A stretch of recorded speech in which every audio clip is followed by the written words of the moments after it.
नमो नारायण नारायणम।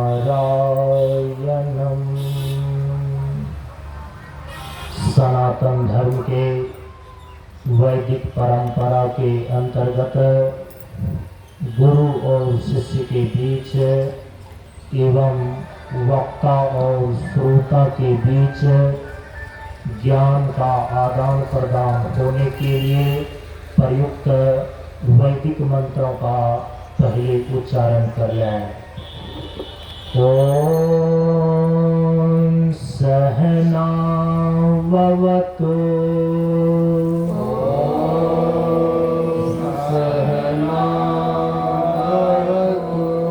सहनौ भुनक्तु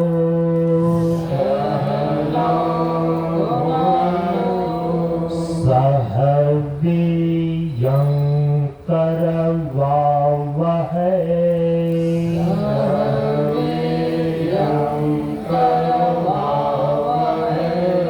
तेजस्विनावधीतमस्तु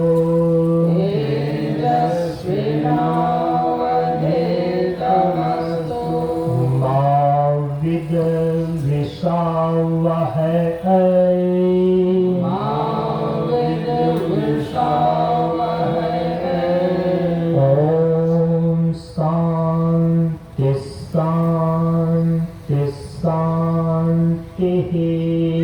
ओम शांति शांति शांति।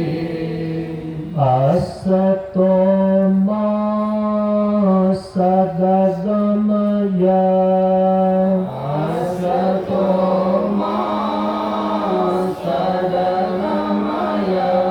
तमसो मा ज्योतिर्गमय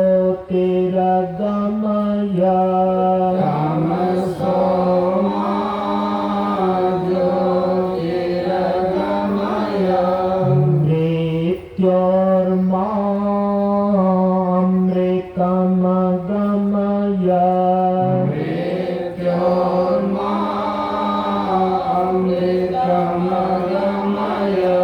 ओम शांति शांति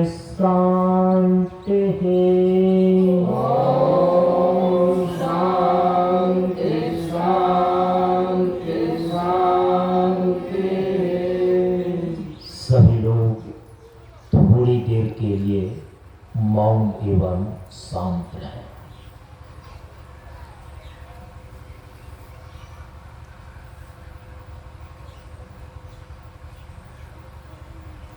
नमो नारायण। ब्रह्मानंदं परम सुखदं केवलं ज्ञानमूर्तिं द्वन्द्वातीतं गगनसदृशं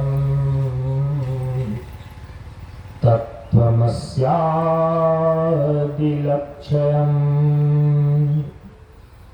एकं नित्यं विमलमचलं सर्वधि साक्षिभूतम् भावातीतं त्रिगुणरहितं सद्गुरुं तं नमामि सद्गुरुं तं नमामि। श्री गुरु चरण स्पर्श अनुभूति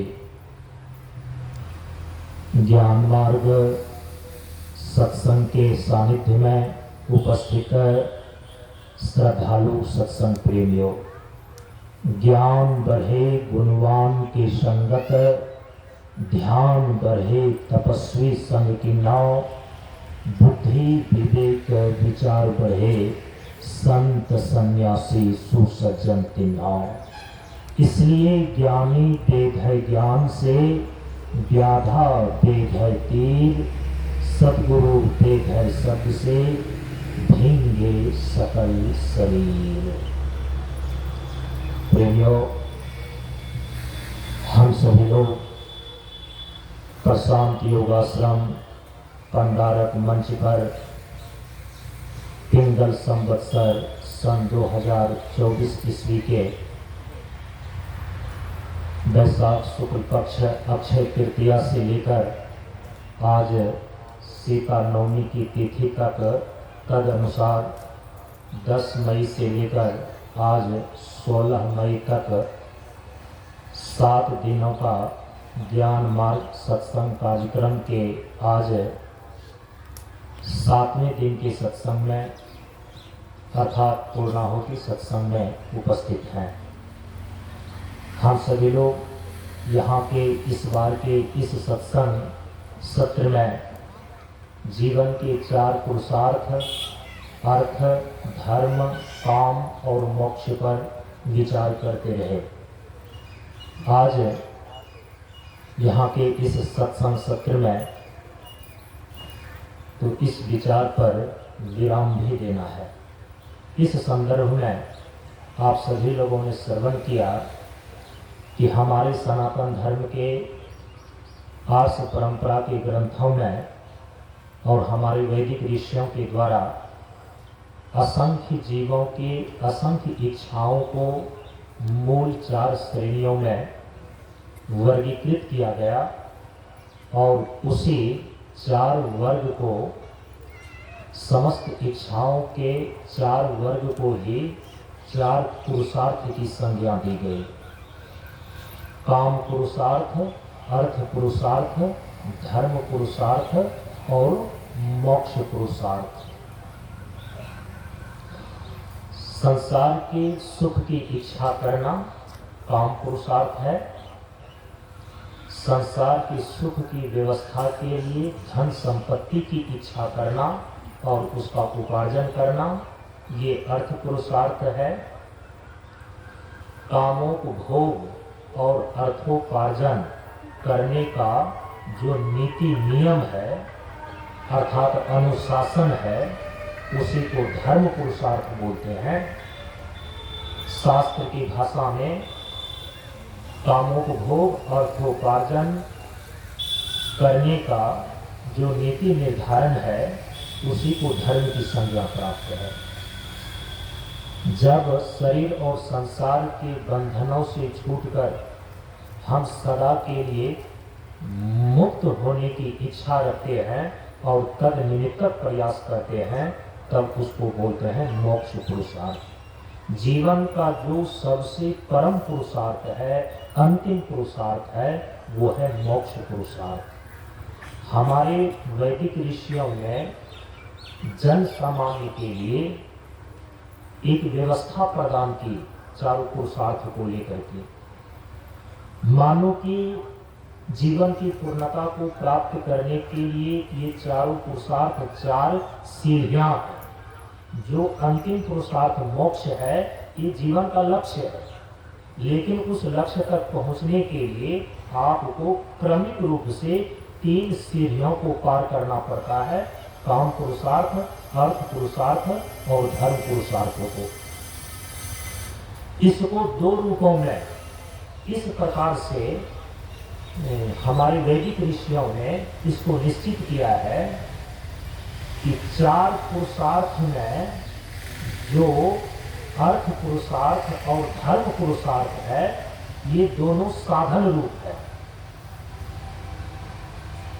इन 4 पुरुषार्थों में जो काम पुरुषार्थ है और मोक्ष पुरुषार्थ है ये 2 फल रूप है। संसार के सुखोपलब्धि को काम बोलते हैं। जब दुख की आत्यांतिक निवृत्ति होकर परमानंद की समुपलब्धि हो जाती है, शाश्वत सुख की प्राप्ति हो जाती है, तब उसको मोक्ष बोलते हैं। तो संसार के सुख का फल काम हुआ, अब परमानंद की समुपलब्धि का फल मोक्ष हुआ। तो चारों पुरुषार्थों में अर्थ और धर्म ये दो साधन रूप है, अब काम और मोक्ष ये दो फल रूप है। ऐसा हमारे महर्षियों ने निश्चित किया है। दो साधन और दो फल। जो संसार के सुख को प्राप्त करना चाहता है उसके लिए जो साधन रूप पुरुषार्थ है वो है अर्थ पुरुषार्थ। जो अपने जीवन में मोक्ष का फल प्राप्त करना चाहता है, परमानंद की समुपलब्धि चाहता है, उसके लिए जो साधन रूप है वो है धर्म पुरुषार्थ। एक शब्द में कह सकते हैं, अर्थ पुरुषार्थ के द्वारा संसार के सुख रूप काम का फल प्राप्त होता है और धर्म रूपी साधन के द्वारा परमानंद की समुपलब्धि रूप मोक्ष फल की प्राप्ति होती है। एक तो ये इस प्रकार से चार पुरुषार्थ को लेकर महर्षियों ने निर्धारण किया कि दो पुरुषार्थ साधन रूप है और दो पुरुषार्थ जो है वास्तव में वो फल रूप है। काम का जो फल है, संसार के सुख का जो फल है, ये अनित्य है। इसमें जीवन की सारी समस्याओं का आत्यंतिक समाधान नहीं है, क्योंकि जहां सुख है वहां दुख है, जहां दुख है वहां सुख है। ये निरंतर इन सारे संस्कृति चक्र से पार होकर के शरीर और संसार के बंधन से छूट करके जब दुखों की आत्यंतिक निवृत्ति पूर्वक परमानंद की समुपलब्धि प्राप्त कर लेते हैं तब उसको मोक्ष बोलते हैं। और यह जो मोक्ष है ये शाश्वत सुख है, नित्य सुख है। इसीलिए मोक्ष रूपी फल परमानंद की समुपलब्धि ये फल नित्य है, ये शाश्वत है। जीवों के अंदर सुख की उपलब्धि को लेकर जो नैसर्गिक इच्छा है वो क्षणिक सुख नहीं चाहता, अनित्य सुख नहीं चाहता, बल्कि प्रत्येक जीव शाश्वत सुख चाहता है, नित्य सुख चाहता है। इसीलिए इन तथ्यों से यह स्पष्ट हो जाता है कि प्रत्येक जीवों के जीवन का एकमात्र लक्ष्य है जीवन का परम पुरुषार्थ मोक्ष को उपलब्ध होना। और कल आप सभी लोगों ने ये श्रवण किया है कि इन चारों पुरुषार्थ में जो अनित्य फल वाला संसार के सुख अर्थात काम है और इसको प्राप्त करने के साधन जो अर्थ है, तो अर्थ और काम पुरुषार्थ की ओर, इन दो पुरुषार्थ की ओर जीवों की स्वाभाविक प्रवृत्ति होती है। लेकिन अंतिम जो दो पुरुषार्थ है जिसके द्वारा नित्य फल की प्राप्ति होती है, शाश्वत फल की प्राप्ति होती है, जीवन की सारी समस्याओं का अंतिम समाधान प्राप्त हो जाता है, ऐसे मोक्ष फल की प्राप्ति कराने वाला जो साधन धर्म है, कि इस धर्म रूपी साधन और मोक्ष रूपी फल इसकी ओर सभी जीवों की स्वाभाविक प्रवृत्ति नहीं होती। सत्संगति से प्रवृत्ति हो सकती है, पूर्व जन्मों के संस्कार की प्रेरणा से इसकी ओर प्रवृत्ति हो सकती है, कोई दैवी कृपा हो जाए, ईश्वर की अहेतुकी कृपा हो जाए, तब कहीं धर्म और मोक्ष की ओर जीवों की प्रवृत्ति होती है। सर्व सामान्य लोगों के लिए चारों पुरुषार्थों को लेकर के हमारे महर्षियों ने एक सुगम सा समीकरण बतलाया है। इसको पहले भी मैंने आपके संज्ञान में दिया है, आज फिर मैं दोहरा रहा हूं। ये जो चार पुरुषार्थ है ना, इसकी संगति लगाई, इस समीकरण को सेट किया हमारे महापुरुषों ने कि जो जीवन का प्राथमिक धरातल है संसार के सुख को प्राप्त करने की इच्छा और उसके लिए जो अर्थोपार्जन करता है, ये जो नित्य फल के रूप में मोक्ष है, जीवन का अंतिम लक्ष्य और उसका साधन रूप जो धर्म है, इन चारों को जब हमारे वैदिक ऋषियों ने इसको सजाया तो कहा कि आम व्यक्तियों के लिए भी मोक्ष का रास्ता जो प्रशस्त होता है, मोक्ष का रास्ता जो उसके लिए खुल जाता है, उसका रस रहस्य यही है कि जहां तुम संसार के सुख का उपभोग करने की इच्छा रखते हो, रखो, इससे तुरंत तुम बाहर भी नहीं हो सकते हो। इस सच्चाई को स्वीकार करके जियो। लेकिन इसकी पूर्ति के लिए जो तुम अर्थ का उपार्जन करते हो, उसके लिए जो नीति निर्धारित किया हुआ है, उसी के अनुसार से तुम करो, तो तुम अपने जीवन में कामों को भोग भी ठीक ढंग से कर सकते हो और अर्थोपार्जन भी ठीक ढंग से करते हो।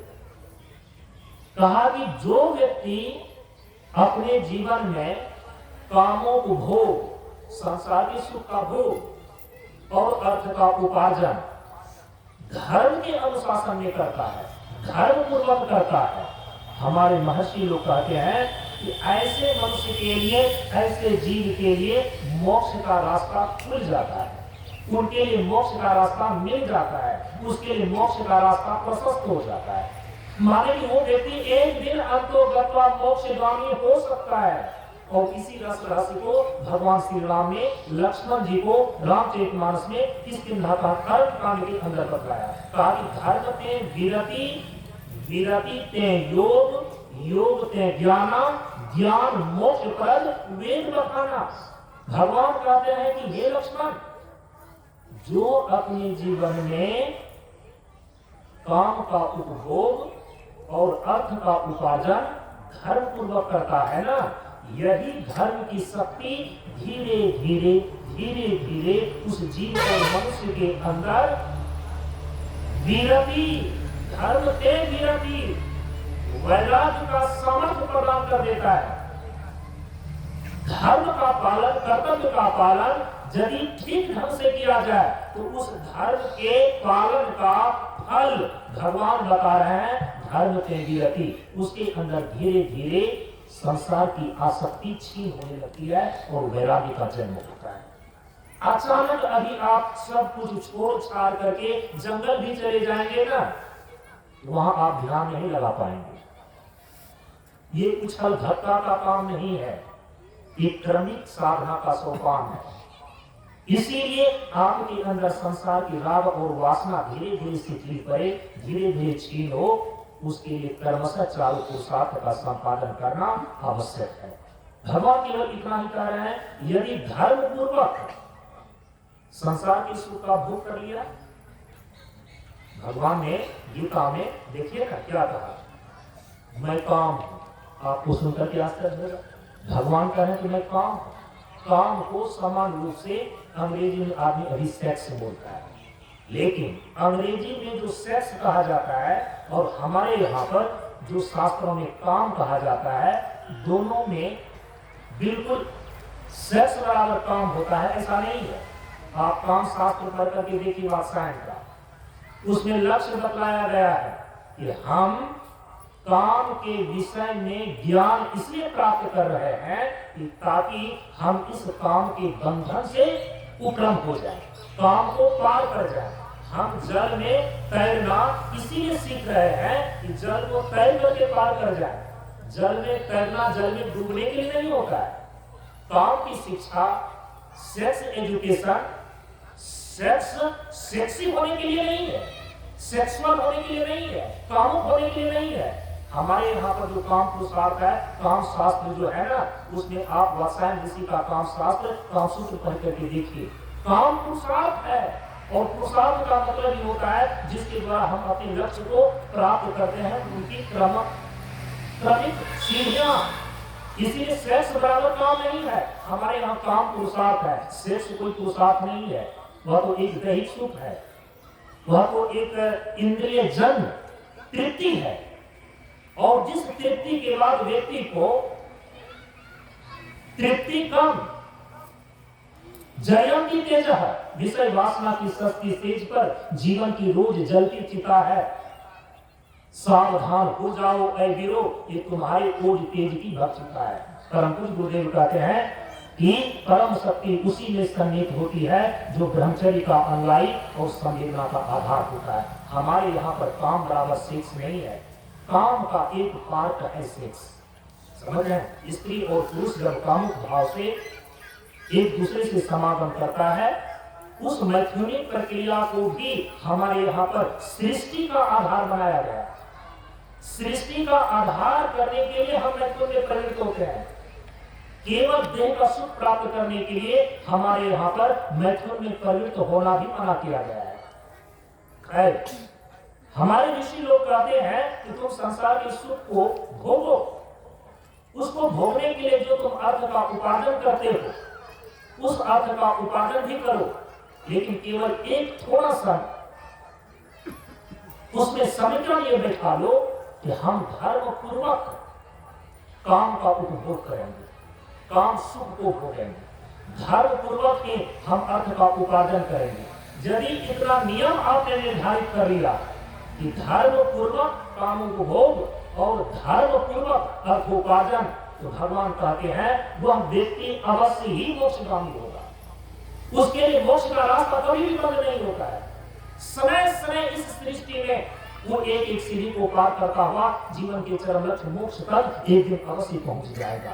इसलिए भगवान ने अर्जुन को समझाया है अहम काम अस्मि। लेकिन केवल भगवान ने इतना नहीं कहा कि मैं काम हूं और केवल मैं काम हूं, लेकिन कैसा काम हो उसके आगे पीछे शब्दों पर ध्यान दीजिए। भगवान ने क्या कहा गीता में? धर्म अविरुद्धो कामो अस्मि। धर्म के अविरुद्ध जो काम है, माने धर्म नियंत्रित धर्मानुकूल जो काम है वो मैं हूं। और ये कहने का अभिप्राय है, हमारे भाष्यकार आचार्यों ने इसका भाष्य किया है कि भगवान के इस वचन का अभिप्राय है यदि धर्म पूर्वक कामों को भोग करते हो, धर्म पूर्वक अर्थोपार्जन करते हो, एक दिन तुम परमात्मा तक अवश्य ही पहुंच जाओगे। और जो व्यक्ति कामों को भोग करता है, अर्थोपार्जन करता है, लेकिन धर्म के अनुशासन को नहीं मानता, नीति निर्धारण करके वो कामों को भोग और अर्थोपार्जन नहीं करता, तो कहा कि वो केवल और केवल अर्थ और काम के बीच लटका हुआ रह जाएगा, जीवन भर तक लटका हुआ रह जाएगा। केवल एक जीवन नहीं, अनेकों जीवन इसमें खा पाया है और अनंत काल तक इसी में वह खपते चला जाएगा। वो कभी भी मोक्ष तक नहीं पहुंच सकेगा, वो कभी भी परमानंद को समुपलब्ध नहीं हो सकेगा। ये दो बातें ध्यान में रखनी चाहिए। यदि हम कामों को भोग और अर्थोपार्जन धर्म पूर्वक करते हैं तो हमारे लिए मोक्ष का रास्ता हमेशा खुला रहता है, मोक्ष का रास्ता हमेशा प्रशस्त रहता है। एक दिन उस व्यक्ति को काम से ही राम के लिए रास्ता मिल जाएगा, काम से ही वह मोक्ष तक पहुंच जाएगा। कई लोगों ने इसी रस रहस्य को अपनी भाषा में कई बार कहा कि संभोग से समाधि, लेकिन उसका एक उल्टा अर्थ लगाने के कारण से लोगों का दिमाग खराब। हमारे यहाँ पर संयम से समाधि की बात कही गई है, और यदि किसी विचारक ने संभोग से समाधि कही है ना, उसकी दृष्टि कौन? हमारे यहाँ पर काम शास्त्र को लेकर के वात्सायन ने जो दृष्टिकोण दिया था उसी को लेकर उन्होंने कहा था, लेकिन आम जनता उस बात को ठीक ढंग से ग्रहण न करने के कारण से उस पर गालियां बरसी, ईंटे पत्थर बरसाए गए, उनको जेल में डाले गए। समझ रहे इस चीज को? क्योंकि हमारे यहाँ पर जो समाधि की प्राप्ति होती है वह भोग के द्वारा नहीं बल्कि योग मार्ग के द्वारा होता है। और योग के 8 अंग हैं, उस 8 अंगों में संयम, नियम, आसन, प्राणायाम, प्रत्याहार, धारणा, ध्यान और समाधि। समाधि लक्ष्य है और समाधि तक पहुंचने के लिए 7 प्रकार के सीढ़ियों से, 7 प्रकार के साधनाओं से गुजरना पड़ता है, जिसमें पहला है संयम की साधना, दूसरा है नियम की साधना, तीसरा है आसन की साधना, चौथा है प्राणायाम की साधना, पांचवा है प्रत्याहार की साधना, छठा है धारणा की साधना और सातवां है ध्यान की साधना। ये 7 प्रकार की साधना जो करता है एक दिन वो समाधि को उपलब्ध हो जाता है, ईश्वर दर्शन को हो जाता है। परमानंद की समुपलब्धि हो जाती है। तो हमारे यहाँ पर योग मार्ग के द्वारा समाधि में जाना बतलाया गया है, और जहां से आरंभ होता है उसका पहला अंग है संयम। लेकिन काम शास्त्र के अनुसार से वहां एक दृष्टि दी गई है कि तुम काम से राम तक पहुंच सकते हो। यदि इसको ठीक ढंग से नहीं समझेंगे तो फिर वही संभोग से समाधि की प्राप्ति पर इतना बवाल जिससे मचा था और आज भी मच रहा है। हमारे यहाँ पर संयम से समाधि ये है योग मार्ग। और जब बोला जाता है कि संभोग से समाधि की प्राप्ति नहीं कहा गया है, जिन महापुरुषों ने भी ऐसा कहा है उन्होंने कभी ऐसा नहीं लिखा कि संभोग से तुम्हें समाधि की प्राप्ति होगी। उन्होंने सब लिखा संभोग से समाधि की ओर तुम प्रस्थान कर सकते हो। ये उनका व्यक्तिगत विचार नहीं है प्रेमियों, ये आपके चारों पुरुषार्थों को बताने वाले जो 4 कैटेगरी का शास्त्र है, अर्थ पुरुषार्थ को बचाने वाला काम पुरुषार्थ को बताने वाला काम शास्त्र, अर्थ पुरुषार्थ को बताने वाला अर्थ शास्त्र, धर्म पुरुषार्थ को बताने वाला धर्म शास्त्र, और मोक्ष पुरुषार्थ का प्रतिपादन करने वाला मोक्ष शास्त्र। ये शास्त्रीय बातें हैं। वो ये नहीं करें कि संभोग से आपको समाधि घटित हो जाएगी, नहीं। वो कह रहे हैं कि संभोग का यदि सही ढंग से तुम उपयोग कर लो तो तुम समाधि की ओर प्रस्थान कर सकते हो। प्रस्थान करने की बात कही गई है, न कि समाधि घटित होने की बात कही गई है।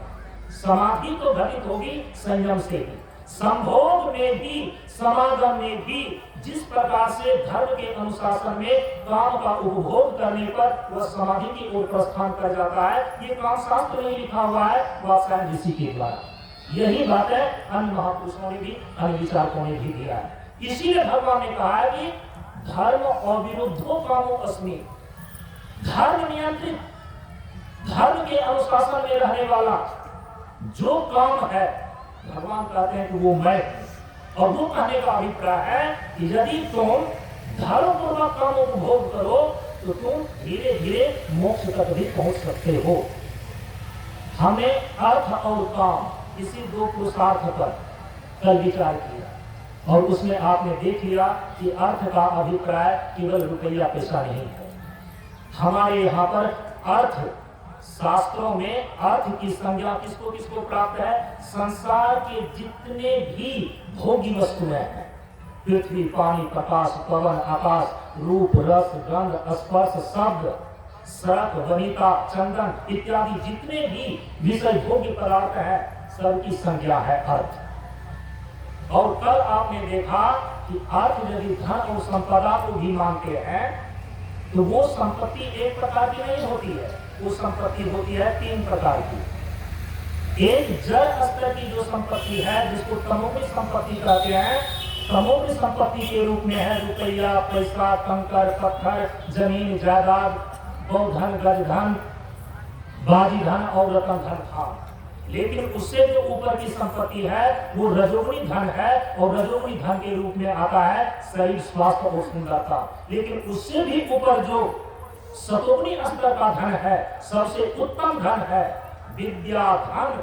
उद्यम बिना कहो जी पावे कौन, बिना बुलाए ना मिले जो कम खाता कौन। ज्ञान, गुण और चरित्र, ये जो दैवीय संपदा है, ये सबसे उत्तम धन है। ठीक है, यदि उत्तम धन जो ज्ञान, गुण और चरित्र है, इससे जो व्यक्ति धनवान होता है उनके पास रुपया पैसा रहे या ना रहे, लेकिन उनका प्रभाव सबसे ज्यादा होता है। आप इस बात को ध्यान में रखना। जिनका ज्ञान, गुण और चरित्र इससे धनी है, उनके पास रुपया पैसा, कंकर, पत्थर रहे या नहीं रहे, फिर भी वह पूजनीय होता है, फिर भी आदरणीय होता है। एक परिवार सन्यासी के पास क्या होता है? कुछ नहीं। लेकिन हमारे समाज में सदियों से लेकर के, प्राचीन काल से लेकर आज तक ऐसे अकिंचन सन्यासी महापुरुषों को इस समाज ने हमेशा मस्तक पर बैठा कर रखा है, सबसे ऊंचा स्थान दिया है, जो कि राजा महाराजा को भी नसीब नहीं होता। क्योंकि हमारी संस्कृति में ये बातें शुरू से ही डाली गई है कि ज्ञान, गुण, चरित्र का जो धनी है वही सही अर्थों में धनी है। उस धन से नीचे का धन कम कीमत की होती है। जो रुपया पैसा है उसका जो उपार्जन हम अर्थ पुरुषार्थ के अंदर करते हैं। चूंकि समय कम है, मैं संक्षेप में जा रहा हूं। हमारे शास्त्रों में उसको उपार्जन करने के कुछ स्रोत बतलाए गए। इनकम कैसे होगा, हमारी इकोनॉमी जो हमारी अर्थव्यवस्था है घर की, हमारे समाज की और हमारे राष्ट्र की, वो मजबूत कैसे होती है। तो हमारे शास्त्रों में, अर्थशास्त्र में, धर्मशास्त्र में अर्थव्यवस्था को मजबूत करने के लिए जो अर्थोपार्जन है, उस अर्थ का उपार्जन करने के कुछ स्रोत बतलाए गए हैं। बहुत सारे लोगों को मालूम होगा, बहुत सारे लोगों को मालूम नहीं भी होगा, तो आप जान लीजिए। अभी तो लोगों ने सोच लिया है कि अरे जैसे भी पैसा आता है आने दो, देह बेच करके हो, इज्जत बेच करके हो, लूट खसोट करके हो, जैसे भी हो, घोटाला करके हो। लेकिन याद रखिए प्रेमियों, इन तरीकों से जो आप पैसा उपार्जित कर रहे हैं, धन उपार्जित कर रहे हैं, एक समय आपके पास धन का अंबार होएगा, लेकिन आपको वो अपने भीतर स्वाभिमान पैदा नहीं होने देगा। हमने बहुत सारे लोगों को देखा है, मैं नाम नहीं लेना चाहूंगा, हमारी नजर के सामने, हमारे क्षेत्र में, हमारे बिहार में, हमारे भारत में बहुत सारे ऐसे लोग हैं जो शुरू में किसी भी प्रकार से पहले वो धन को इकट्ठा किया, जो ही धन को इकट्ठा कर लिया ना, अब वो इज्जत खोजने लगा, वो सम्मान खोजने लगा, फिर उसी इज्जत और सम्मान के लिए वो सारे के सारे पैसे को खर्च करता है। 10 आदमियों को खिलाता है, 10 आदमियों को बुलाता है, यहाँ से वहां ले जाता है, क्योंकि केवल धन संतुष्ट नहीं कर सकता व्यक्ति को, उसका भी अपना एक आत्मा का स्वाभिमान है। इसलिए गलत तरीके से यदि पैसे आप उपार्जित भी कर लेते हैं ना, वो आपको संतोष नहीं देगा, वो आपको तृप्ति नहीं देगी। हमारे शास्त्रों में इसीलिए धन को उपार्जित करने के लिए, अर्थ को उपार्जित करने के लिए कुछ स्रोत बतलाए गए हैं। मुख्य रूप से 6 और 7 स्रोत हमारे शास्त्रों में धन कमाने के बताए गए हैं, उसका उल्लेख किया गया है, जिसमें कि 4 स्रोत तो लगभग सभी लोग जान रहे होंगे। पहले लोग बोलते थे ना, बूढ़े बुजुर्ग, उत्तम खेती, मध्यम बाण, अब कुछ चाकरी, भीख निदान। इसमें 4 चीजें आ गई ना, 4 स्रोत आ गया। उत्तम खेती, मध्यम बाण का मतलब है वाणिज्य। अब कुछ चाकरी का मतलब होता है नौकरी, सर्विस, किसी के यहाँ नौकरी करना, या प्राइवेट नौकरी करें किसी के यहाँ पर, या सरकारी नौकरी करें। प्रेमचंद की जितने भी कहानियां हैं, प्रेमचंद के द्वारा लिखी गई जितनी भी कहानियां हैं, उन सारी कहानियों में आप देखेंगे उन्होंने सीधा लिखा है कि फल्ला जी तो इतने रुपये का नौकर था, इतने रुपये नौकरी करता था, नौकरी कहीं भी नहीं लिखा हुआ, इतने रुपये में वो नौकर का काम करता था। आज आप उनको अलग अलग जो है कि शब्द दे रहे हैं, लेकिन है वो चाकरी है, तो वो नौकरी है। नौकरी का मतलब ये होता है कि नौकर बनकर के काम करना। समझ रहे हैं इस चीज को? अब उसका थोड़ा सा स्टैंडर्ड मेंटेन अभी लोगों ने दूसरे प्रकार से कर लिया है, लेकिन शुरू में हमारे यहाँ पर देखिए उत्तम खेती को माना गया, मध्यम वाणिज्य को माना गया, कहा कि कुछ चाकरी, कुछ नौकरी का भी महत्व है, और कहा कि अंतिम में तो भीख निदान, भीख के द्वारा भी हम धन को इकट्ठा करते हैं। ये 4 स्रोत तो यहाँ पर मालूम होते हैं। कुल मिलाकर के 6-7 स्रोत बतलाए गए हैं, तो उसमें सबसे पहला स्रोत आता है विद्या देकर के धन का उपार्जन करना। हमारे वेदों में कई ऐसी आख्यायिकाएं हैं। राजा जनक दरबार लगाते हैं, वहां पर शास्त्रार्थ होता है विद्वानों का, और जो विद्वान शास्त्रार्थ में जीत जाते थे, हाँ, इतने 100 गाय के सींग पर सोने से मढ़ा हुआ, इतनी गाय उसको पुरस्कार में दी जाती थी। तो हमारे शास्त्र में धन को उपार्जित करने का एक स्रोत बतलाया गया, विद्या के द्वारा धन का उपार्जन करना, विद्या देना, ज्ञान देना, और फिर इसके बाद उसके बदले धन को लेना। हमारे शास्त्र में धन उपार्जन करने का एक स्रोत है विद्या के द्वारा। इसके बाद दूसरा स्रोत बतलाया, धनोपार्जन का दूसरा स्रोत है संपत्ति को इकट्ठा करने का दूसरा स्रोत बतलाया वाणिज्य। वाणिज्य का अर्थ होता है व्यापार, और वह व्यापार किसी भी प्रकार का हो सकता है, समझ रहे हैं। व्यापार के द्वारा, खरीद बिक्री के द्वारा, चाहे वो अनाज का खरीद बिक्री हो, चाहे पशु का खरीद बिक्री हो, सोना चांदी का खरीद बिक्री हो, व्यापार के द्वारा धन का उपार्जन किया जाता है। तो धन को अर्जित करने का दूसरा स्रोत है व्यापार, जिसको वाणिज्य बोलते हैं। हमारे शास्त्रों में तीसरा स्रोत बतलाया गया धन को इकट्ठा करने का, उसको बोलते हैं कृषि, खेती बाड़ी। इतने बड़े बड़े फॉर्म, सोचिए अभी तो बड़े बड़े उद्योगपति जो है ना, पता चलता है उनके इतिहास से कि ऐसे ही उद्योगपति नहीं हो गए। अभी भी जाकर के देखते हैं कि बिरला फार्म हरिद्वार में है, टाटा बिरला उद्योगपति है, लेकिन वे लोग भी उस पैसे से लेकर के इतने बड़े बड़े खेती के लिए फॉर्म खरीदे पहले, और फिर उसी से आज तो देख लीजिए जमीन की खरीद बिक्री में जितनी आमदनी है वो किसी में नहीं है। तो खेती का खरीद बिक्री करना तो व्यापार के अंदर आएगा, लेकिन खेती को करना, उसमें उपजाना, इसको बोलते हैं कृषि। तो कृषि एक तीसरा स्रोत है धन के उपार्जन का। और चौथा स्रोत हमारे यहाँ पर शास्त्रों में बतलाया गया कि धन को उपार्जित करने का चौथा स्रोत है पशुपालन।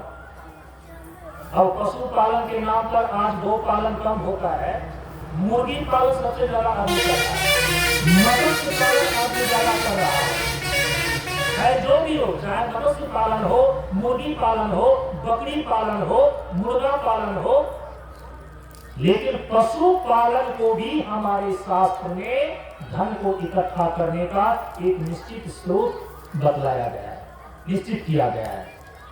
चौथा हुआ कि पांचवा हुआ? चौथा हुआ, चौथा स्रोत है।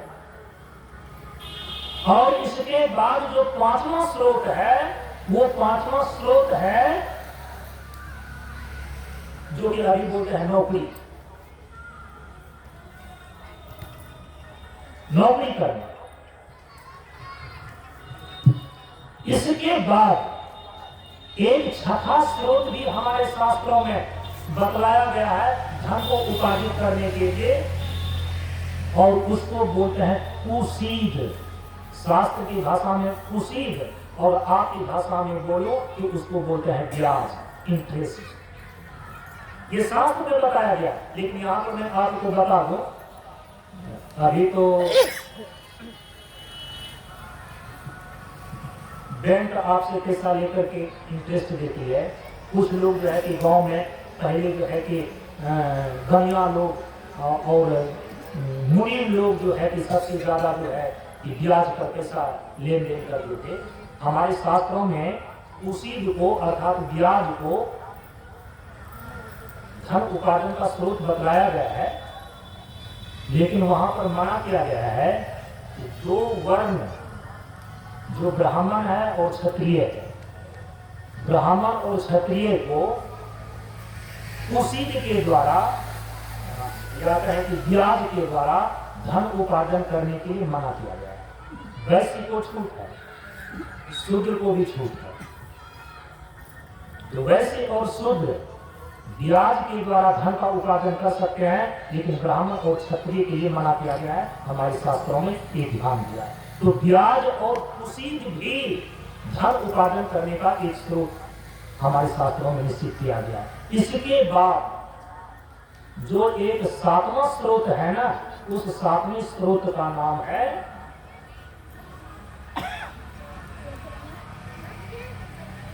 भिक्षा। भिक्षा न भीख मांग करके भी धन को अर्जित किया जा सकता है। ब्राह्मणों के लिए, सन्यासियों के लिए भीख मांगना अधिकृत किया गया है। क्षत्रियों के लिए और वैश्य के लिए भीख मांगना वर्जित है। लेकिन जो सन्यासी हैं, जो ब्राह्मण हैं, वो भिक्षा वृत्ति के द्वारा भी धन का उपार्जन कर सकते हैं। और कहीं कहीं पर जो परिचर्या या टहल है उस सेवा के अंदर ही ले लेना चाहिए। ये 7 स्रोत हमारे यहाँ पर धन उपार्जन करने के बताए गए। यदि इन स्रोतों के द्वारा अपना धन उपार्जन कर लेते हैं और आप धनी बनते हैं तो इससे कोई बुराई नहीं है। यदि इन 7 स्रोतों का उपयोग नहीं आप करते और निर्धन बन करके आप रहते हैं तो आपका शास्त्र कहता है दरिद्र सम नहीं दुख दूजा। दरिद्रता के समान दूसरा दुख कोई भी नहीं है। आपके यहाँ पर धनी होने से मना नहीं किया गया है। जिन जिन शास्त्रीय निश्चित विधा से धन का उपार्जन किया जा सकता है, अपने अधिकार की सीमा में इन 7 स्रोतों से आप धन का उपार्जन करके धनी हो सकते हैं। अन्यथा तो कौड़ी कौड़ी जोड़ के धनी हो तो धनवान। जैसे एक एक बूंद से घड़ा भर जाता है, वैसे परम पूज्य गुरुदेव बतलाते हैं कि कोई एक एक कौड़ी को जोड़े तो धीरे धीरे वह धनी भी बन जाता है। लेकिन एक एक कौड़ी जोड़ने का मतलब कंजूस होना नहीं है। आज देखिए, मैंने बहुत ऐसे सारे घरों को देखा है, मात्र 10 मिनट और रुक जाइए। मैंने ऐसे घरों को देखा है कि धन उपार्जन में, आय में ऐसा नहीं है कि उनको लाख रुपये महीने आ रहा है, 50,000 रुपया महीने आ रहा है, नहीं, 20-25 हजार रुपया ही मात्र कमाते हैं महीना। लेकिन वो अपने घर की व्यवस्था को इतना ठीक ढंग से चला ले रहा है, इतना ठीक ढंग से चला ले रहा है। कई व्यक्तियों को ऐसा देखा है कि लाख लाख रुपये महीना कमा करके भी अपने घर को ठीक ढंग से नहीं चला रहा है। अपनी पत्नी और बच्चे को देखता है तो माँ बाप बिलख रहा है। यदि अपने माँ बाप को देख रहा है तो आगे व्यापार ठप कर रहा है। माने कि वो संपत्ति को अर्जित करता है मेहनत से, परिश्रम से और ईमानदारी पूर्वक ही कर रहा है, लेकिन संपत्ति का विनिमय करने का समीकरण उसके पास नहीं है। उसको बंटवारा करने का, उसको खर्च करने का तरीका मालूम न होने के कारण से कई बार अधिक से अधिक धन होते हुए भी, धन का उपार्जन होते हुए भी घर में सही ढंग से व्यवस्था नहीं चल पाती है। कभी माता पिता नाखुश है, कभी पत्नी बच्चे नाखुश है, कभी सगे संबंधी नाखुश है। अरे वो तो धन कमाने में कितना लगा रहता है कि कभी कूटनीति मौका उड़ता भी नहीं है, ऐसा भी शिकायत होता है। जानते हैं धन का विनिमय कैसे करना चाहिए? हमारे शास्त्रों में उसके लिए क्या बतलाया गया है? परम पूज्य गुरुदेव ने एक दृष्टांत के द्वारा बतलाया। एक राजा जब गए ना अपना नगर घूमने के लिए, देखा कि एक किसान कड़ाके की धूप में कड़ी मेहनत कर रहा है। राजा तो रथ से सवार होकर के घूमने के लिए गए थे। किसान को कड़ाके की धूप में कड़ी मेहनत करता हुआ देख करके राजा ने अपना रथ रोक दिया। रथ से उतर करके किसान को बुलाया, एक वृक्ष की छाया में संवाद चलने लगी। राजा ने कहा कि इस धूप में सब कोई आराम कर रहा है और तुम कड़ी मेहनत कर रहे हो, अरे कितना कमा लेते हो तुम, कितना तुम कमाते हो? किसान ने जो जवाब दिया राजा को अचंभित कर दिया। किसान ने कहा कि राजन, मैं अपनी कड़ी मेहनत से इतना कमा लेता हूं कि वर्तमान काल, भूतकाल, भविष्य काल और पानी में डाल, ये चारों काम पूरा हो जाता है मेरा। राजा को समझ में नहीं आया। एक किसान, साधारण सा दिखने वाला व्यक्ति, इतनी मर्म की बात जो कि राजा को समझ में नहीं आ रही है। राजा ने पूछा है कि इतनी कड़ी मेहनत से तुम कितना कमा लेते हो? किसान उत्तर देता है कि हे राजन, मैं अपनी कड़ी मेहनत के द्वारा इतना कमा लेता हूं जिसके द्वारा वर्तमान काल, भूतकाल, भविष्य काल और पानी में डाल, ये 4 काम मेरा पूरा हो जाता है। राजा ने कहा कि मुझे समझ में नहीं आया, क्या तुम बतला सकते हो कि इसका अर्थ क्या होता है? किसान ने राजा को बतला दिया कि देखिए मेरे जीवन की ये 4 दिशाएं हैं, ये 4 जिम्मेदारियां हैं, ये मैं पूरा कर लेता हूं। जब राजा को ये रहस्य पता चल गया कि अपनी कमाई को ये 4 भाग में बांट करके 4 कामों को पूरा कर लेता है, वर्तमान काल को संतुष्ट करता है, भूतकाल को संतुष्ट कर लेता है, भविष्य काल को संतुष्ट कर लेता है और पानी में डाल ये भी काम कर लेता है। जब इस रहस्य का पता किसान के द्वारा चल गया, राजा तुरंत गए, उनके दरबार में जितने भी विद्वान लोग थे ना, उनकी परीक्षा लेने लगे राजा कि क्या हमारे यहाँ पर जो इतने अर्थशास्त्री विद्वान बैठे हुए हैं, उनको ये अर्थ विज्ञान मालूम है कि धन का विनिमय कैसे करना चाहिए, जो ज्ञान किसान के पास है, क्या हमारे विद्वान जानते हैं?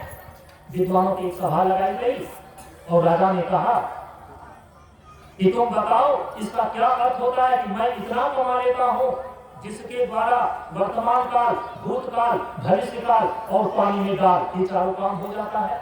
जितने भी वहां के दरबारी विद्वान थे, अर्थशास्त्री थे, सभी अर्थशास्त्र पलटना शुरू किया।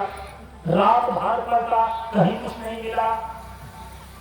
जितने भी विद्वान थे आपस में बैठ करके विचार करने लगे, कोई निष्कर्ष नहीं निकला। 7 दिन जब व्यतीत हो गए तो राजा ने कहा कि इतने दिनों से बैठा करके तुम लोगों को आदर सम्मान किया है और मेरे राज्य के अर्थशास्त्री कहलाते हो, और एक समाज से बातों का जवाब तुम ढूंढ करके नहीं बोल पाते, उत्तर नहीं दे पाते, तुम लोगों को दरबार से निकाल देंगे और 7 दिन का मैं टाइम देता। सही अर्थशास्त्री दरबारी विद्वान घबरा गए। आपस में उन लोगों ने बैठक किया, ये पता लगाओ कि अचानक राजा के मन में ये प्रश्न आया कहां से। पता लगाते लगाते पता चला कि अरे 7 दिन पहले रथ को लेकर के इस दिशा में नगर परिभ्रमण करने के लिए गए थे, और उसी दिशा में जब सभी विद्वान गए, आखिर राजा के मन में एक प्रश्न कैसे आया, तो धीरे धीरे पता लगाते लगाते जो 7 दिनों का टाइम दिया था ना, 6 दिन के बाद उनको पता लगा कि एक किसान के पास गए थे राजा साहब, और उसी किसान को पकड़ा विद्वानों ने। कहा कि भाई देखो मेरे बाल बच्चे भूखे मर जाएंगे यदि दरबार से निकाल दिए गए। राजा ने फरमान जारी कर दिया है कि यदि मैं इन प्रश्नों का उत्तर नहीं दिया तो दरबार से निकाल दिए जाएंगे। फिर हम लोग विद्वान अपनी विद्वता को भूलकर थोड़े भी रहेंगे यदि उत्तर नहीं दे पाए तो। भाई मैं हाथ जोड़ करके तुमसे कहता हूं, यदि राजा साहब तुमसे मिले थे और राजा साहब ये कह रहे हैं, उनका यही प्रश्न है कि मैं इतना कमा लेता हूं कि वर्तमान काल, भूतकाल, भविष्य काल और पानी में डाल ये 4 काम पूरा हो जाता है, क्या ये संवाद ये किसान भाई तुमसे हुई थी? किसान ने कहा हाँ, ये संवाद तो मेरे से ही हुई थी और मैंने ही ये बातें उनको बतलाई है।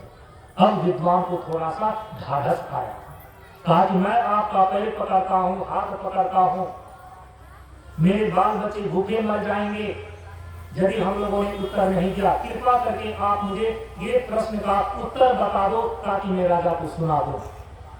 तब किसान ने कहा मैं कड़ी मेहनत करता हूँ, ईमानदारी पूर्वक मैं अपने बच्चे का पालन पोषण करता हूँ, लेकिन राजा को मैं धोखा नहीं दे सकता, क्योंकि राजा ने मेरे से उसी दिन आज से 6 दिन पहले मेरे से ये वचन लिया है, मेरे से ये वादा करवाया है कि जब तक राजा साहब का मैं 1000 बार दर्शन नहीं कर लेता हूँ तब तक इस प्रश्न का उत्तर मैं किसी को न बताऊं। फिर मामला फंस गया।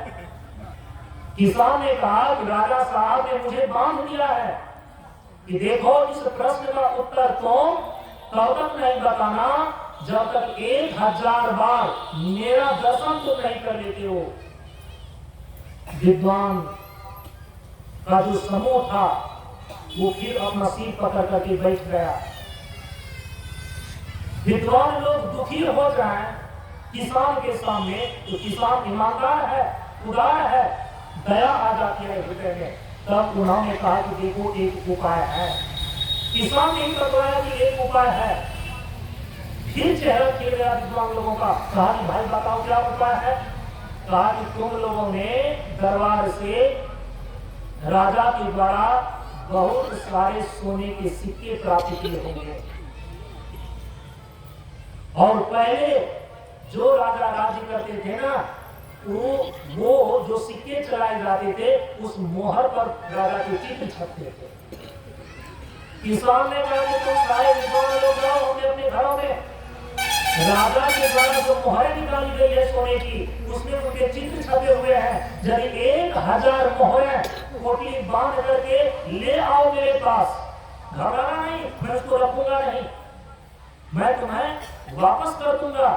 लेकिन यदि तुम्हारे पास सभी लोग मिलकर के 1000 सोने की मोहरें जिस पर राजा के चित्र छपे हो लाते हो, तो मैं इस प्रश्न का उत्तर तुम्हें बता सकता हूँ। भागे भागे दौड़े दौड़े गए सभी विद्वान लोग, अपने घर में अपनी पत्नियों को कहा कि अरे राजा साहब ने समय समय पर हम लोगों को खुश होकर के, प्रसन्न होकर के सोने की सिक्के की मोहरें जो दिया था, तुम्हारे पास कितना है, तुम्हारे पास कितना है। सभी विद्वान लोगों ने जब इकट्ठा किया तो 1000 सोने की मोहरें पूरी हो गई।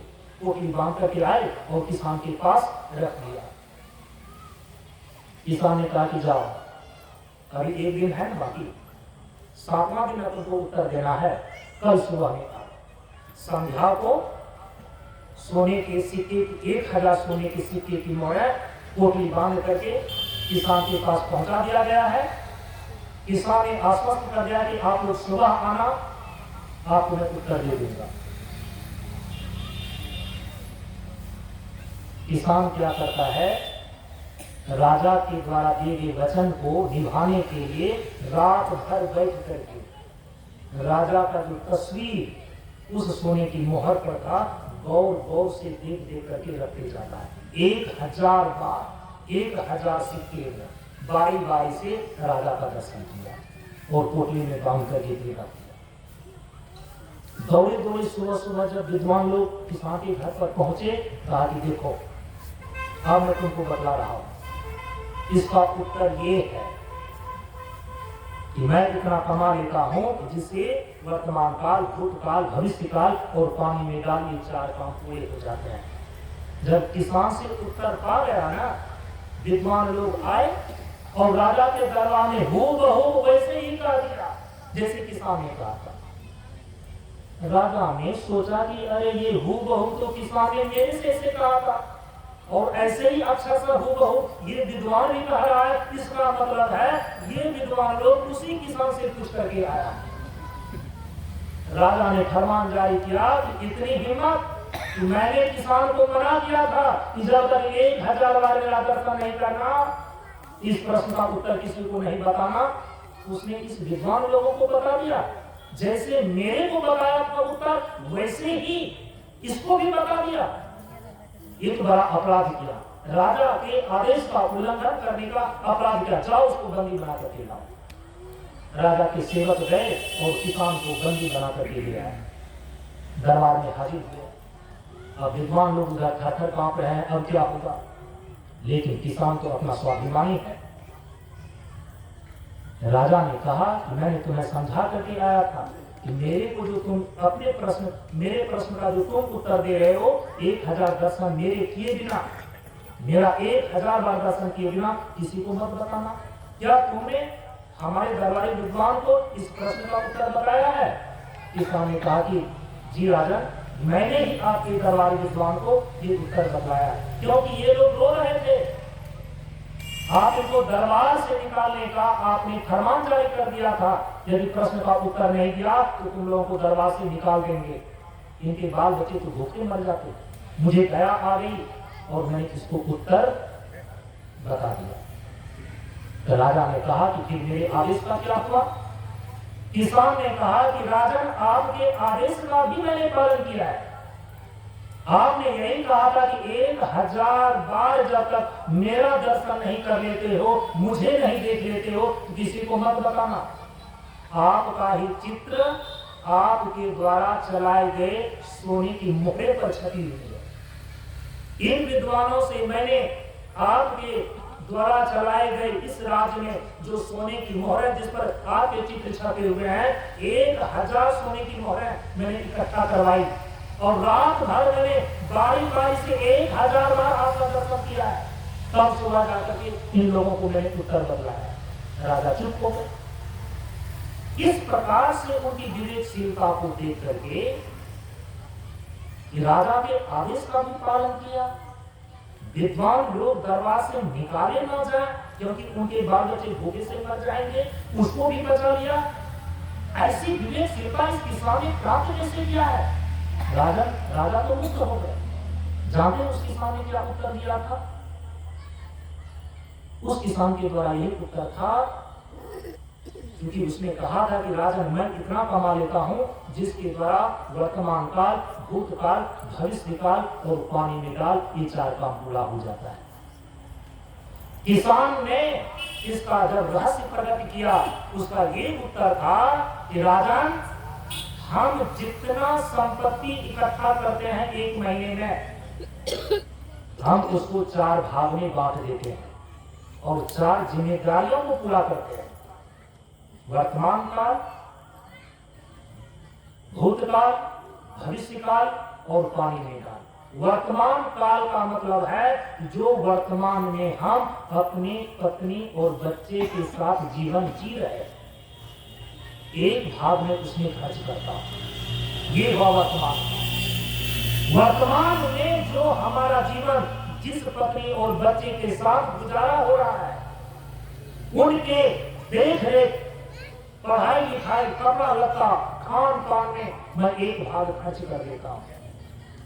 मैंने कहा कि अपनी कमाई से मैं भूतकाल को भी संभाल लेता हूं, और भूतकाल का मतलब है कि जो पहले के हैं, और पहले का मतलब होता है माता पिता।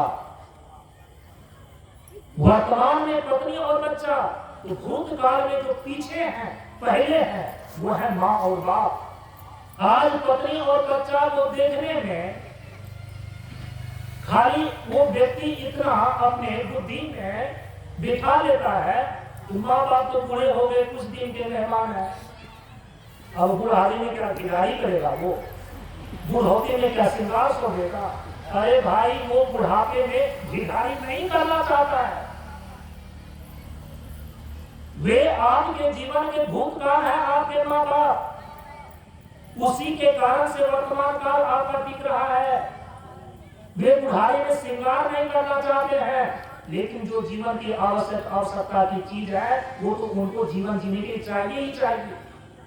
पत्नी और बच्चे में आप हजारों रुपये खर्च कर देते हैं, माँ बाप के लिए 500 रुपया भी नहीं निकलता है। लेकिन ये किसान कहता है कि राजा मैं अपने भूतकाल को भी संभालता हूँ, अपने माँ बाप की सेवा शुश्रूषा में अपने धन का दूसरा भाग में खर्च करता हूँ। इसको बोलते हैं धर्म। यदि पत्नी और बच्चा का पालन पोषण करना आपका धर्म है, तो माता पिता की सेवा शुश्रूषा करना भी आपका धर्म है। धनात् धर्म तथा सुखम। यदि उस धन से आप धर्म का पालन करते हैं तभी आप जीवन में सुखी हो सकते हैं।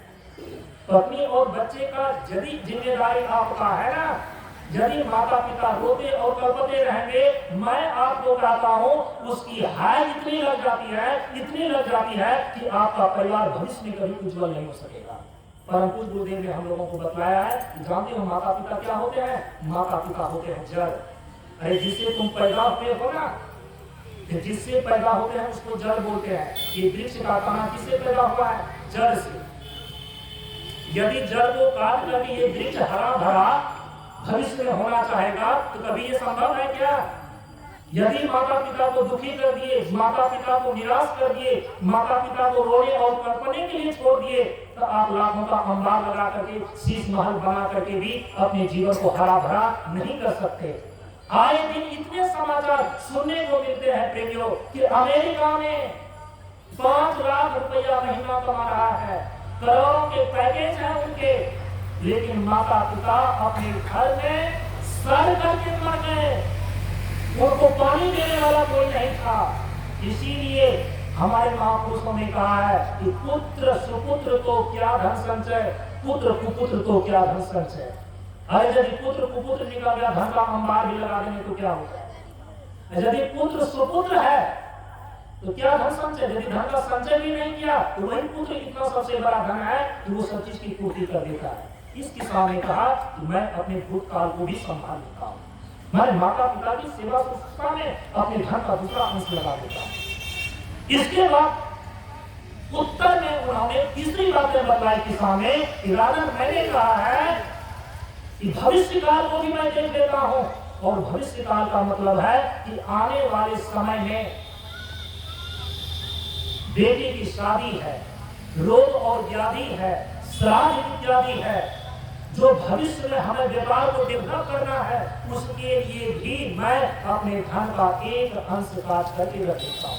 यदि 1 रुपया मैं कमाता हूँ तो 4 आना खर्च करता हूँ वर्तमान में पत्नी और बच्चे पर, 4 आना खर्च करता हूँ मैं अपने भूतकाल पर, माता पिता की सेवा शुश्रूषा में, और 4 आना भविष्य निधि में जमा कर देता हूँ। तो कहा कि ये 75 पैसा की बात तो समझ में आ गई, ये 4 आना कहाँ लगाते हो तुम? किसान ने उत्तर दिया, पानी में डाल। कहा कि पानी में डाल? कहा कि नेकी कर दरिया में डाल। 4 आने को मैं ऐसे जगह पर सेवा में लगा देता हूँ, उपकार में लगा देता हूँ, सोचता नहीं हूँ उसके बदले हमको कुछ देगा वो, परमार्थ में उसको खर्च कर देता हूँ।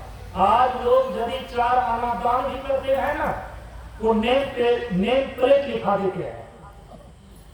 किसान ने कहा कि ये नेम प्लेट लगाने वाला दान मैं नहीं करता, मैं पानी में डाल मतलब कि मैं उपकार करता हूँ, भूल जाता हूँ, परमात्मा में लगाता हूँ, भूल जाता हूँ, बदले की भावना नहीं रखता कि उसके बदले में मुझे कुछ मिलेगा, मैं ऐसा चैरिटी नहीं करता।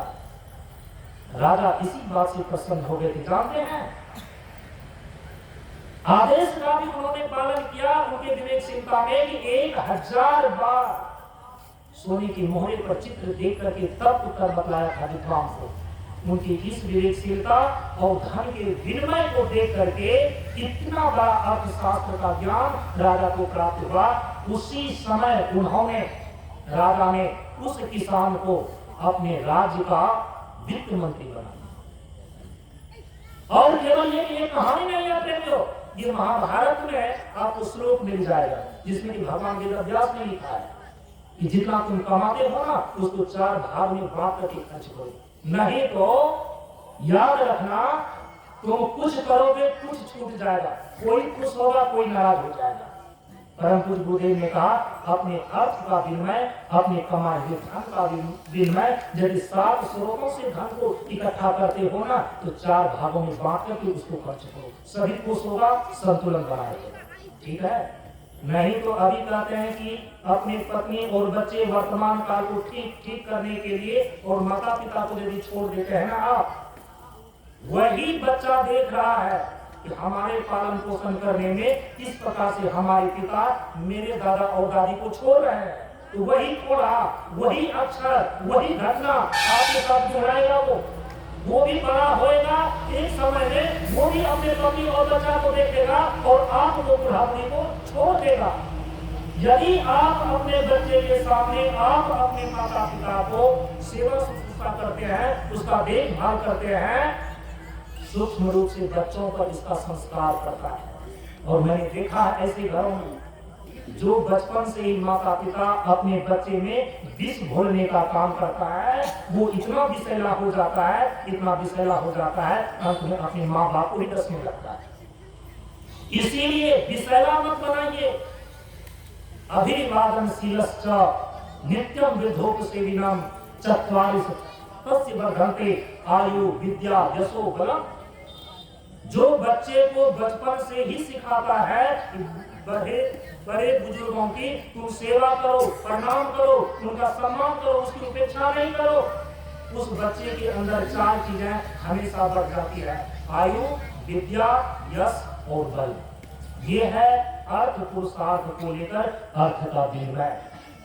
यदि हम थोड़ा सा धर्म की बात करें तो कहा कि बस धर्म पूर्वक दोनों काम को करो, अर्थोपार्जन भी और कामों को भोगी, मोक्ष का रास्ता आपके लिए खुला पाएगा। धर्म जब आप बोलते हैं ना, वेद में धर्म के 2 स्वरूप बतलाए गए, एक है प्रवृत्ति रूप धर्म और दूसरा है निवृत्ति रूप धर्म। प्रवृत्ति रूप धर्म का मतलब होता है कि प्रवृत्ति करते हुए, जैसे कि कोई पत्नी है तो पत्नी का धर्म है, यदि कोई पति है तो पति का धर्म है, है? यदि कि कोई गृहस्थाश्रम है, गृहस्थाश्रम का धर्म है, कोई ब्रह्मचारी कोई ब्रह्मचर्य का धर्म है, इसको बोलते हैं प्रवृत्ति रूप धर्म। और जब प्रवृत्ति रूप धर्म करते हैं ना, तो वही कहलाता है स्वधर्म। जिनकी जिनकी जो जो जिम्मेदारियां हैं, भगवान कहते हैं कि स्व स्व कर्मणि अभिरता संसिद्धि लभते नरः। जो कर्तव्य पूर्वक अपने धर्म का पालन करता है, एक न एक दिन वह संसिद्धि को उपलब्ध हो जाता है। लेकिन जो निवृत्ति रूप धर्म है, निवृत्ति रूप धर्म का मतलब होता है भागवत धर्म। ब्रज की गोपियां निवृत्ति धर्म का पालन की। जब भगवान श्री कृष्ण ने रासलीला में पूछा कि तुम्हारी पति घर पर है, दुर्मोहा बच्चा घर पर है, और उसको छोड़ करके तुम आ गई है मेरे पास, जानते हैं गोपियां ने भागवत में क्या कहा है? हे भगवान, आप ही बताइए, हम धर्म का पालन करती क्यों है? धर्म का अंतिम फल क्या है? आपने धर्म का प्रयोजन क्या बतलाया है? भगवान से प्रश्न कर रही थी, और भगवान को स्वीकार करना पड़ा कि धर्म का अंतिम फल ईश्वर है, धर्मानुष्ठान का अंतिम फल मोक्ष है। कहा कि जब भगवान साक्षात खड़े होकर बंसी बजा करके पुकार रहे हो, तो क्या हम इतनी अभागा हैं कि घर में पत्नी बन करके ही और बच्चे को दूध पिलाते ही हम इस अवसर को खो दें? ये है कि संसार में रहते हुए लेकिन कितना विवेक वो रखती है कि केवल मोह ममता में ही अपने धर्म को सीमित नहीं किया, बल्कि भागवत धर्म का भी पालन किया। इसको बोलते हैं निवृत्ति रूप धर्म। ब्रज की गोपियों ने पालन किया, इसलिए भगवान का सानिध्य प्राप्त हो गया। मीरा को देख लीजिए, ऐसी लागी लगन मीरा हो गई मगन, वो तो गली गली हरि गुण गाने लगी, महलों में पली बन के जोगन चली, अपने प्रिय प्रियतम को मनाने लगी, बैठी संतों के संग रंगी मोहन के रंग। ये है निवृत्ति रूप धर्म। भगवान बुद्ध एक तो राजकुमार के पहले गौतम सिद्धार्थ, एक लौटा बेटा शुद्ध धर्म के। जब ज्योतिषाचार्य ने भविष्यवाणी कर दिया, या तो यह पूरे एक छत्र सम्राट बनेगा, नहीं तो ये सन्यासी परिवार बनेगा। यदि वैराग्य के लक्षण इसको कहीं दिखाई देंगे, शरीर की असारता और नश्वरता इनको दुख रूप दिखाई दे दिया संसार में, उसी समय संन्यास धारण कर लेगा। राजा सुबोधन ने अपने घर में ऐसी व्यवस्था कर दिया गौतम सिद्धार्थ के लिए, जितने भी बूढ़े सेवक थे उसको हटा दिए, बिल्कुल युवा और सुंदरी को उनकी सेवा में लगाया गया। लेकिन देख लीजिए, एक दिन जब वही सिद्धार्थ अपने साथी मित्र छंदक के साथ नगर परिभ्रमण करने के लिए जाता है, तो एक रोगी व्यक्ति को देख लेता है, एक बूढ़ा व्यक्ति को देख लेता है, एक मृत व्यक्ति को देख लेता है। और इस तीनों व्यक्ति को देखने पर, क्योंकि बचपन से तो कभी देखा ही नहीं था, राजमहल के भीतर रखा गया था, पहली दफे देखता है जब बुद्ध। तो संसार में किस प्रकार का दुख है, जब ये देखा तो उसके अंदर वैराग्य का जन्म हो गया। गौतम सिद्धार्थ ने कहा कि मित्र छंदक, बताओ ये आदमी जो कांपता हुआ जा रहा है, ये क्यों ऐसे कर रहा है, पैदल कर रहा है? उसके मित्र छंदक ने कहा कि राजकुमार, एक दिन सबके शरीर की ये गति होना है, जब जरावस्था हो जाती है शरीर की, ये शरीर कांपने लगता है, थरथराने लगता है। गौतम सिद्धार्थ ने कहा कि क्या मेरे शरीर की भी ये दशा होगी? कहा कि शरीर का धर्म है। उनके अंदर पहला चोट लगा, वैराग्य ने पहला जन्म लिया। यदि एक दिन शरीर को कांपना ही है, बुराई हो जाना है, तो इस शरीर को इतना सुंदर बना करके, बाल को घुंघरू बना करके, इतना नृत्य गायन हम क्यों कराते हैं? जब एक रोगी व्यक्ति को खाट पर कराहता हुआ देखा, गौतम सिद्धार्थ ने कहा, मेरे मित्र छंदक, इसको क्या हो गया है? ये व्यक्ति क्यों इस प्रकार से खांस रहा है? उसके मित्र छंदक ने कहा कि ये रोग से ग्रसित है, ये व्याधि से ग्रसित है, वो जरा से ग्रसित था, ये व्याधि से ग्रसित है। कहा कि क्या मेरे भी शरीर की ऐसी दशा होगी? छंदक ने कहा कि मित्र, सच्चाई यही है, ये शरीर का धर्म है, ये रोगी भी हो सकता है। तब उनको लगा कि यदि ये शरीर एक दिन इतना रोगी व्याधि से ग्रसित हो जाता है कि खाट पर ये कराहता है, खांसता है, तो फिर इस शरीर से वो कैसा? इसी शरीर को सजाने में अपने जीवन को व्यर्थ क्यों करें? और वैराग्य उसका तीव्र हो गया। अब थोड़ी दूर आगे ही चला था, गौतम सिद्धार्थ देखता है कि कुछ आदमी का झुंड चला जा रहा है और एक आदमी एक चचड़ी पर लादा हुआ 4 आदमियों के कंधे पर है, बोल रहा है राम नाम सत्य है, राम नाम सत्य है। इस दृश्य को तो कभी सिद्धार्थ ने राजमहल के भीतर देखा नहीं था। छंदक से पूछा कि ये क्या है? छंदक ने कहा कि राजकुमार ये आदमी मर गया। पहले वह व्यक्ति जरा से ग्रसित था, वृद्ध व्यक्ति घाट पर रहा था और व्यक्ति व्याधि से ग्रसित था। ये शरीर का धर्म है। अब शरीर का तीसरा धर्म है, कुछ भी कर लो एक दिन तुम्हारा यह शरीर मरेगा। वो व्यक्ति मर चुका है। सिद्धार्थ ने कहा क्या मैं भी मरूंगा? छंदक ने कहा कि ये शरीर का धर्म है राजकुमार, एक दिन सबको मरना होता है। अब जो भी दुख सुख वैराग्य था वो प्रबल हो गया। कहा कि जब एक दिन मरना ही है तो फिर इस शरीर को इतना सजाना क्या? लौट ही रहे थे, मुहाने पर एक महात्मा दिखाई देगी। अभी तक तो संसार की असारता और क्रूरता का दर्शन किया था। एक महात्मा सन्यासी पीपल वृक्ष के नीचे ध्यान में मग्न, शरीर इतना तेजस्वी और ओजस्वी था। सिद्धार्थ ने रुक करके पूछा कि मित्र छंदक ये कौन है? छंदक ने बताया कि राजकुमार ये जो है ना ये सन्यासी है। ये पूरे संसार से विरक्त होकर के ये स्वयं में सत्य के अनुसंधान में लगे हुए हैं। ताकि सत्य के अनुसंधान में लगने का इनका शरीर देखो कितना तेजस्वी है, इनके चेहरे पर देखो कितना अपूर्व शांति है। अरे यही तो जीवन है, यही वो जीवन है जिसकी हमें खोज थी। इसी पर टिकना अब हमको सभी मुझे, यही वो जीवन है जिसकी हमें खोज है। इसी पर टिकना अब हमको सभी खोज है। अब तो मुझे इसी जीवन को धारण करना है। सिद्धार्थ गए और रात में अपनी पत्नी यशोधरा और छोटा सा बच्चा राहुल को सोता हुआ एक बार उन्होंने देखा और सारी मोह माया को वहीं पर छोड़ते हुए वो आगे बढ़ गए। अपने बाल घुंघराले बाल को अपने ही तलवार से काट करके नदी में बहा दिया और अपने मित्र छंदक को वहां से लौटा दिया। उसी समय से परिव्रज्या धारण किया और हमारे ही नेपाल के तराई क्षेत्र से कपिलवस्तु से वो गौतम सिद्धार्थ चला और यही गंगा पार करके गया गए। वहां पर उन्होंने कठोर तपस्या किया। या साध्यामी या पाध्यामी, उन्होंने दृढ़ संकल्प कर लिया, या तो मैं जीवन के सारे दुखों का अंत करने का उपाय खोज करके रहूंगा, निर्वाण को प्राप्त करके रहूंगा। ये शरीर नहीं तो इसी जगह आसन में सूख जाए या गल जाए या गिर जाए। और इसी दृढ़ संकल्प व्रती होने के कारण से भगवान बुद्ध बन गए। गौतम सिद्धार्थ भगवान बुद्ध बन गए। जब बोध को प्राप्त कर लेते हैं तब उसको बुद्ध बोलते हैं। निर्वाण की प्राप्ति हो गया।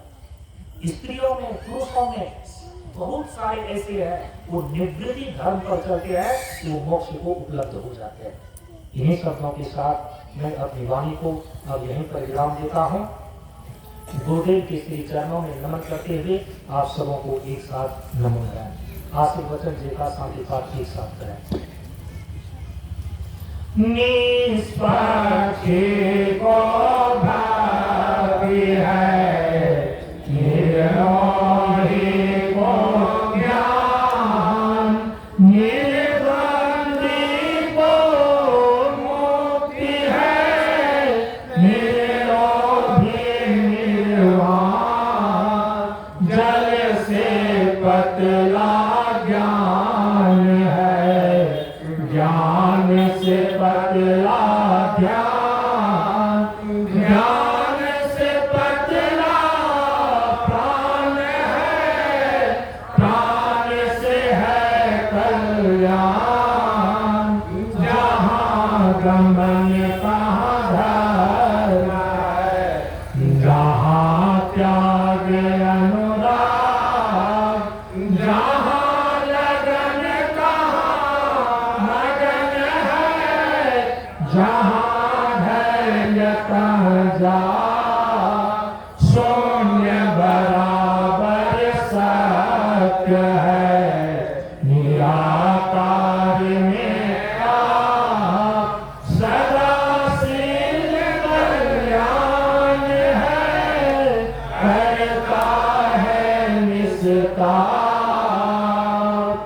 पूर्णाहुति का जयकार 3 बार होता है। दोनों हाथ उठा करके अब ललकार करें, ज्ञान का विकास हो, ज्ञान का विकास हो, ज्ञान का विकास हो, शिक्षा का विकास हो, शिक्षा का विकास हो, शिक्षा का विकास हो, मानवता का विकास हो, मानवता का विकास हो, मानवता का विकास हो, जीवन का विकास हो, जीवन का विकास हो, जीवन का विकास हो। बोले प्रेम से प्रशांत गुरु बाबा की जय, प्रशांत गुरु बाबा की जय, प्रशांत गुरु बाबा की जय, प्रशांत जीवन दर्शनम, प्रशांत जीवन दर्शनम, प्रशांत जीवन दर्शनम। सभी लोग हाथ नीचे कर लें, शांत भाव से शांति पाठ करें और पीछे से एक साथ बोले, शांत हो, ज्ञान शांत हो, अंतरिक्ष शांत हो, पृथ्वी शांत हो, जल शांत हो, औषधि शांत हो, वनस्पति शांत हो, विश्व देवता शांत हो, ब्रह्म शांत हो, सतो गुण शांत हो, रजो गुण शांत हो, तमो गुण शांत हो, सभी शांत हो, शांति शांति शांति। इस प्रकार से भगवती माता सीता की कृपा से और गुरुदेव के आशीर्वाद से यह 7 दिनों का ज्ञान यज्ञ सत्संग का कार्यक्रम यहीं पर पूर्ण होता है। ओम पूर्णमदः पूर्णमिदं पूर्णात् पूर्णमुदच्यते पूर्णस्य पूर्णमादाय पूर्णमेवावशिष्यते। ओम शांतिः शांतिः शांतिः। ओम श्री गुरुभ्यो नमः। हरि ओम। यहाँ के जन जन और कण कण का जीवन सुख शांति और समृद्धमय हो, इसी मंगलमय भावना के साथ अगली मुलाकात तक के लिए एक साथ बोलिए, नमो नारायण, नमो नारायण, नमो नारायण, नमो नारायण।